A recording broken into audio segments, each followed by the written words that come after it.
बिस्मिल्लाहिर्रहमानिर्रहीम। अस्सलाम वालेकुम व्यूअर्स। आज मैं आपको बकरे की रान को ओवन में रोस्ट करना सिखाऊंगी। व्यूअर्स, ओवन में गोश्त को सही तरीके से रोस्ट करने के लिए दो बातों का ख्याल रखना होता है। पहली बात, गोश्त की सही मैरिनेशन करना, यानी कौन से मसाले लगाने हैं, कैसे लगाने हैं और कितनी देर के लिए लगाए रखने हैं। दूसरी बात, रोस्टिंग का सही तरीका, यानी कितने टेम्परेचर पर और कितने टाइम के लिए गोश्त को रखना है और गोश्त को फॉइल पेपर में बंद करना है या नहीं, वगैरह वगैरह। तो चलते हैं पहले मैरिनेशन के इंग्रेडिएंट्स की तरफ। व्यूअर्स, ये हमने लैम्ब की रान ली है जो कि एक नॉर्मल साइज़ की रान है, और ये हमारे इंग्रेडिएंट्स भी एक नॉर्मल साइज़ की रान के लिए हैं जो 2 से 3 केजी की होती है। तो इसके लिए आपने जो मसाले लेने हैं वो देखते हैं। कुटी लाल मिर्च लेंगे 1 टेबलस्पून, लाल मिर्च पाउडर लेंगे 1 टेबलस्पून, ज़ीरा पाउडर 1 टेबलस्पून, अजवाइन 1/4 टीस्पून, काली मिर्च कुटी हुई 1 टीस्पून, गरम मसाला पाउडर 1 टीस्पून, नमक 2 टीस्पून, पपाया पाउडर लेना है 3 टेबलस्पून, हल्दी पाउडर लेना है 1/2 टीस्पून, अदरक पेस्ट लेना है 1.5 टेबलस्पून, लहसुन पेस्ट लेना है 1.5 टेबलस्पून, हरी मिर्च का पेस्ट लेंगे 1 टीस्पून, लेमन जूस लेंगे 4 टेबलस्पून्स, दही पानी निकला हुआ 3 टेबलस्पून्स। दही पानी निकला हुआ का मतलब ये है कि दही को छान में थोड़ी देर के लिए आप रख दें। जो चाय का छान होता है घर में, उसमें आप थोड़ी देर के लिए इसको रख देंगे तो इसका पानी पूरा निकल जाएगा और वो आपने यूज़ करना है। Oil 4 tablespoons. अब हम ये सारे इंग्रेडिएंट्स एक बाउल में डालकर मिक्स करेंगे और इसका पेस्ट बना लेंगे।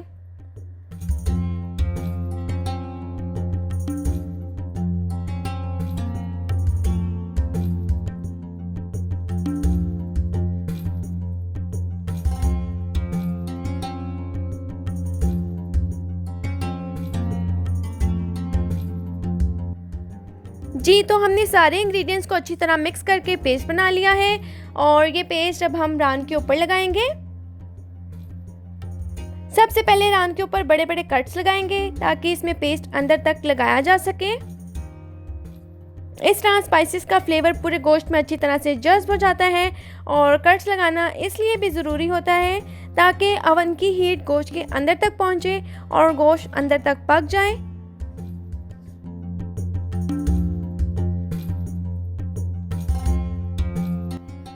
पेस्ट लगाते वक्त कोशिश करें कि पेस्ट को अच्छी तरह गोश्त के ऊपर मल मल कर लगाएं ताकि गोश्त सही तरह से मैरिनेट हो जाए।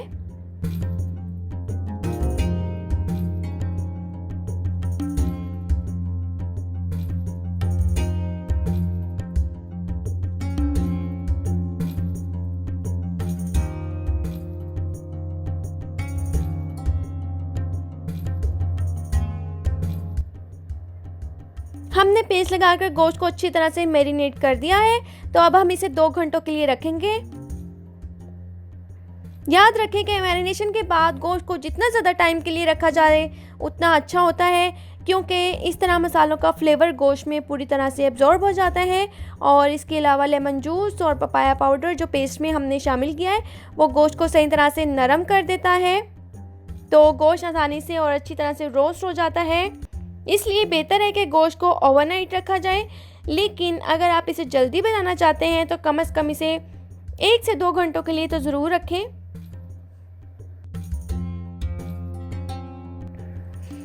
अच्छा, तो व्यूअर्स, हमने लैम्ब रान को 2 घंटों के लिए मैरिनेट कर लिया है। अब हम इसे रोस्ट करेंगे। तो सबसे पहले ओवन को ऑन कर देते हैं और फुल हीट पर इसे 20 मिनट के लिए प्री हीट कर देते हैं। इस दौरान हम एक रोस्टिंग ट्रे लेते हैं और इस ट्रे में फॉइल पेपर लगा देते हैं।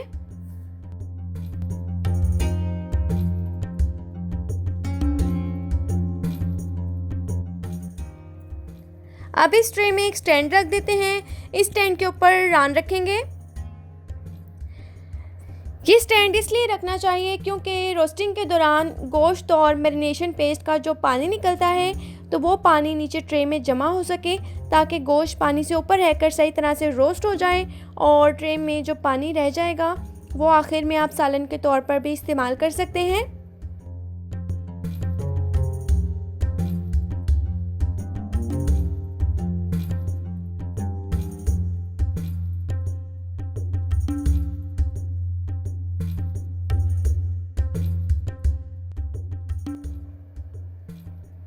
रान को स्टैंड पर रखने के बाद इसके ऊपर फॉइल पेपर लगाकर बंद करेंगे। फॉइल पेपर इसलिए लगाते हैं ताकि गोश्त पर डायरेक्ट हीट ना पड़े, क्योंकि डायरेक्ट हीट पड़ने से गोश्त ऊपर से पक जाता है लेकिन अंदर से फिर भी कच्चा रह जाता है, और मज़ीद पकाने से ऊपर से जल जाएगा लेकिन अंदर फिर भी थोड़ा सा कच्चा रहेगा। इसलिए फॉइल पेपर लगाने से गोश्त पर डायरेक्ट हीट नहीं पड़ती और गोश्त लो हीट से अंदर तक पक जाता है।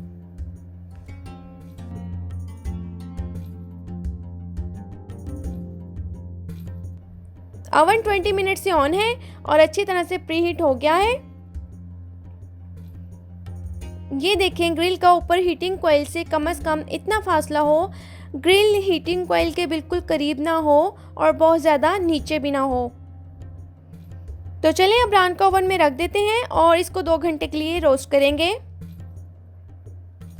पहले आपने इसको 1 घंटे के लिए 200 डिग्री सेंटीग्रेड पर रखना है और फिर उसको 1 घंटे के लिए 180 डिग्री सेंटीग्रेड पर रखेंगे।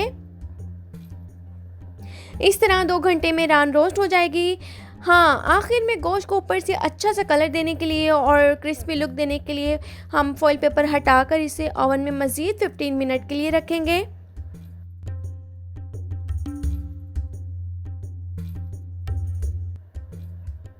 तो व्यूअर्स, 2 घंटे हो गए हैं। अब हम रान को निकाल कर देखते हैं।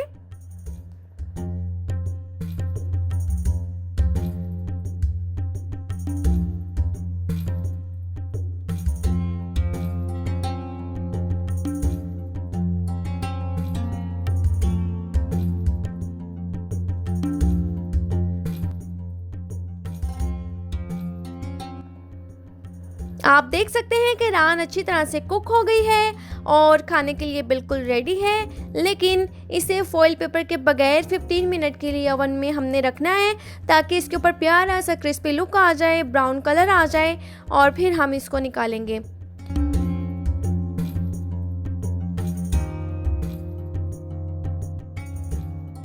पहले इसका सालन एक प्लेट में निकाल देते हैं। इसको आप सालन के तौर पर खा सकते हैं।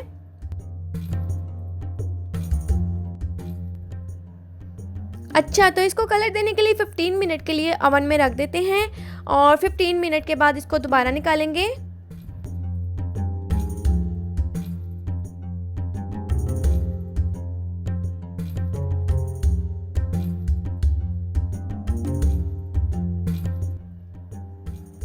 जी, तो 15 मिनट हो गए हैं और अब इसको निकालते हैं।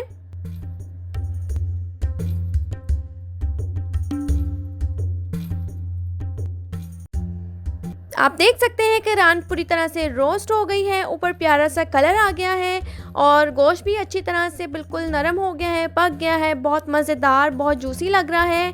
तो आप भी इसको ज़रूर बनाएं, अपने फैमिली एंड फ्रेंड्स के साथ इसको एंजॉय करें। और अगर आपको मेरी वीडियोस अच्छी लग रही हैं, पसंद आ रही हैं, तो मेरे चैनल को ज़रूर सब्सक्राइब करें ताकि मेरी आने वाली तमाम वीडियोस आपको टाइम पर मिलें। ओके व्यूअर्स, अपना ख्याल रखें। अल्लाह हाफ़िज़।